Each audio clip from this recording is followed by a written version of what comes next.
পহেলা August থেকে Mexico ও ইউরোপীয় ইউনিয়নের উপর পণ্য আমদানিতে 30% কর আরোপ ঘোষণা দিয়েছেন মার্কিন প্রেসিডেন্ট ডোনাল্ড ট্রাম্প। শুক্রবার নিজের সামাজিক যোগাযোগ মাধ্যম ট্রুথ সোশ্যালে এই তথ্য জানান তিনি।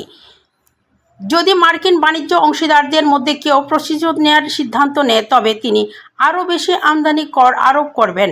পাঠানো চিঠিতে ট্রাম্প ইইউ এবং মেক্সিকোকে সতর্ক করেছেন, মার্কিন যুক্তরাষ্ট্রের বিরুদ্ধে তারা আমদানি শুল্ক আরোপ করলে প্রতিশোধমূলকভাবে 30% বেশি শুল্ক বৃদ্ধি করে পাল্টা আক্রমণ করবেন তিনি। অবৈধভাবে ঢোকা ফেন্টানিলের কারণে যুক্তরাষ্ট্র মাদক পাচারের খেলার মাঠে পরিণত হলেও মেক্সিকো বিষয়টি থামাতে কোনো পদক্ষেপ নেয়নি বলেও এই চিঠিতে ক্ষোভ ঝাড়েন ট্রাম্প। এর আগে পণ্য আমদানির উপর শুল্ক এড়াতে যুক্তরাষ্ট্রকে একটি বাণিজ্য চুক্তির প্রস্তাব দিয়েছিলেন ইইউ।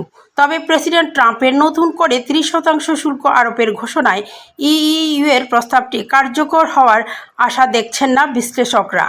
ট্রাম্পের এই ঘোষণায় তীব্র নিন্দা জানিয়েছেন ইইউ এর সদস্য রাষ্ট্র প্রতিনিধি।